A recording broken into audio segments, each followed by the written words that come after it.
Hey there, we're back with Charlotte's Web, Chapter 16. The title of this chapter is Off to the Fair. The night before the county fair, everybody went to bed early.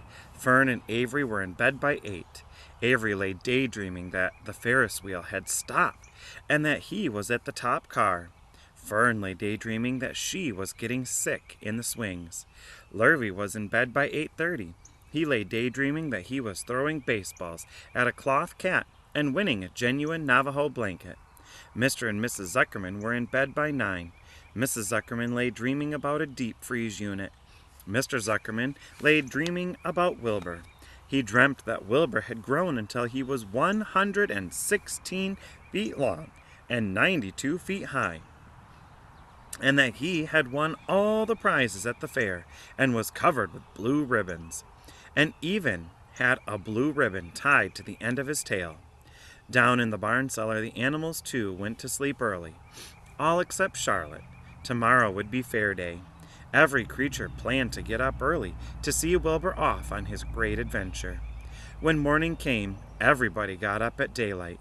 The day was hot. Up the road at the Arables' house, Fern lugged a pail of hot water to her room and took a sponge bath. Then she put on her prettiest dress because she knew she would see boys at the fair.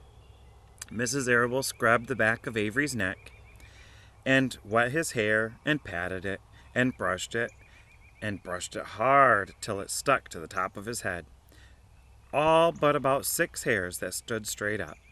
Avery put on clean underwear, clean blue jeans, and a clean shirt. Mrs. Arable dressed, ate breakfast, and then went out and polished his truck. He had offered to drive everybody to the fair, including Wilbur. Bright and early, Lurvy put clean straw in Wilbur's crate and lifted it into the pig pen. The crate was green with gold letters. It said, "Zuckerman's Famous Pig." Charlotte had her web looking fine for the occasion. Wilbur ate his breakfast slowly. He tried to look radiant without getting food in his ears. In the kitchen, Mrs. Zuckerman suddenly made an announcement. "Homer," she said to her husband, "I'm going to give the pig a buttermilk bath." "Oh, what?" said Mr. Zuckerman. "A buttermilk bath. My grandmother used to bathe her pig with buttermilk when it got dirty. I just remembered." "Wilbur's not dirty," said Mr. Zuckerman proudly.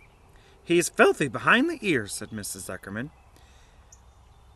"Every time Lurvy slops him, the food runs down around his ears. Then it dries and forms a crust. He also has a smudge on one side where he lays in the manure." "He lays in clean straw," corrected Mr. Zuckerman. "Well, he's dirty and he's going to have a bath."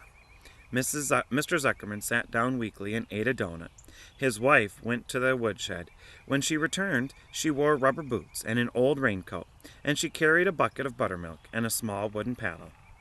"Edith, you're crazy," mumbled Mr. Zuckerman.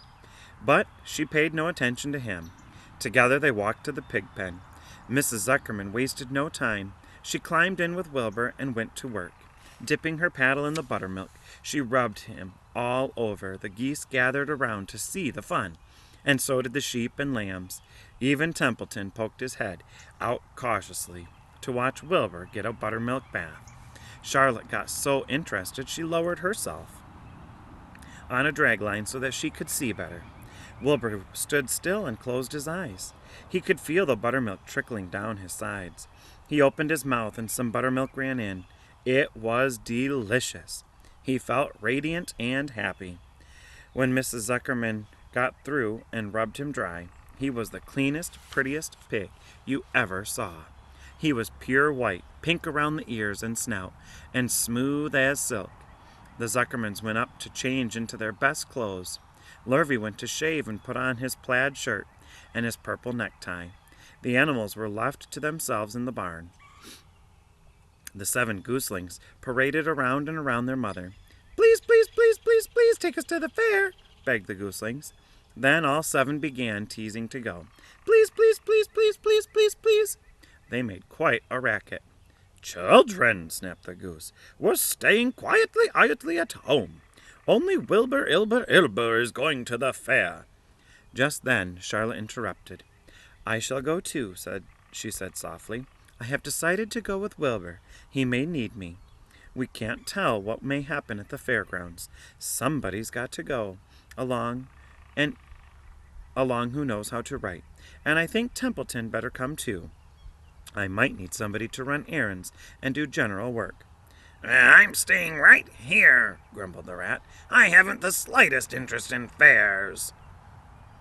That's because you've never been to one, remarked the old sheep. A fair is a rat's paradise. Everybody spills food at the fair. A rat can creep out late at night and have a feast. In the horse barn you'll find oats and trotters and pacers that the pacers have spilled. In the trampled grass of the infield you will find old discarded lunch boxes containing the foul remains of peanut butter sandwiches, hard-boiled eggs, cracker crumbs, bits of donuts, and particles of cheese. In the hard-packed dirt of the midway, after the glaring lights are out and the people have gone home to bed, you will find a variable treasure of popcorn fragments, frozen custard dribblings, candied apples, abandoned by tiny children, sugar fluff crystals, salted almonds, popsicles, partially gnawed ice cream cones, and the wooden sticks of lollipops. Everywhere is loot for a rat, in tents, in booths, in haylofts. Why, a fair has enough disgusting leftover food to satisfy a whole army of rats. Templeton's eyes were blazing. Is it true? He asked. Is this appetizing yarn of yours true? I like high living, and what you say tempts me. Oh, it's true, said the old sheep. Go to the fair, Templeton. You will find that the conditions at the fair will surpass the wildest dreams. Buckets with sour mash sticking to them, tin cans containing particles of tuna fish, greasy paper bags stuffed with rotten. That's enough, cried Templeton. Don't tell me any more. I'm going. Good. Oh, good, said Charlotte, winking at the old sheep. Now then, there's no time to be lost. Wilbur will soon be put into the crate. Templeton and I must get in the crate right now and hide ourselves. The rat didn't waste a minute. He scampered over to the crate, crawled between the slats, and pulled straw up over him so he was hidden from sight. All right, said Charlotte.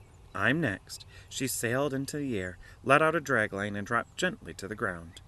Then she climbed to the side of the crate and hid herself in a knothole in the top board. The old sheep nodded.